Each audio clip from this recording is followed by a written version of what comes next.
Umagang kay ganda naman at mapandaw na naman ako ng aking screen. Sumakay na nga pala ako sa bangka namin at pumunta sa aking tinaanan. Ngayong araw nga pala ay malapit lang yung pinagtaanan o pinagdalhan ko ng aking trap or screen. Nandito na nga pala ako sa area o lugar kung saan ko din lang aking trap. At hindi naman nabigo at meron naman laman kahit pa isa-isa lang. Kahit pa isa-isa lang ang laman, malaking bagay na rin yun at may ipon din. Ito nga palang trap namin ay nilalagyan namin ng pamain. At pasensya na nga pala kayo sa kulay ng aking kuko kasi medyo maarte. Balik na tayo dito sa ating pamandaw at itong ang isa ay walang laman. Pero okay lang yan. Hindi naman lahat kasi ng trap ay napapasukan ng kiwit o anumang isda. Sadyang ganun talaga, minsan wala, minsan meron. At itong ang isa ay merong huli.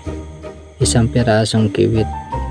At napansin ko nga ay may huli rin siyang daga kaya agad ko nang inalpasan. Ang pinapain nga namin ngayon dito ay kuhol.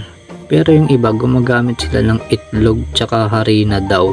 Sa lugar ninyo mga boss, anong gamit nyong panghuli dito? Ito nga isa kong screen ay nakahuli naman ng isang piraso. Paisa-isa lang yan pero okay na rin yan.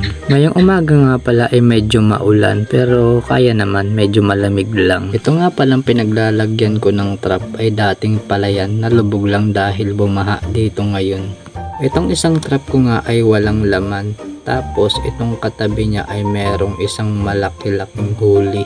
Malaki-laking ang huli nitong isa at agad-agad ko nang tinaktak sa bangka at nakakaipon na nga ako kahit pa isa-isa lang. Bali 30 pieces na screen o trap nga pala ang papandawin o titingnan ko ngayong umaga. Ang kilo nga pala ng kiwit dito sa amin ay 100 pesos lang. At ito nang isa kong trap ay may laman na 2 piraso. Nakaka-excite talaga mamandaw ng trap pagka ganito ang laman. Sa umaga lang nga pala ako namamandaw at sa hapon ako namamain. Ito ngang isang trap ko ay wala na namang laman. Ganun talaga. Gaya nga ng sabi ko, hindi naman lahat yan lalamanan. At pumunta na nga ako dito sa kabilang trap at meron naman siyang laman kahit iisa lang, okay na rin yan.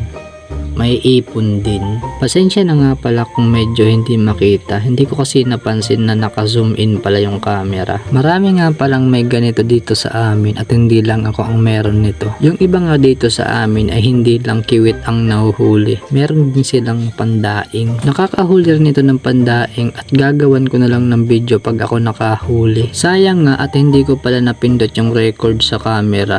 Hindi ko tuloy napakita sa inyo yung huli ko ngayong araw kung ilang piraso ba. Ganito na nga pala ang makikita nyo sa mga post ko ngayon. Support naman ang aking page by liking or following at pa-like and share na rin ang aking video. Maraming salamat po sa panonood.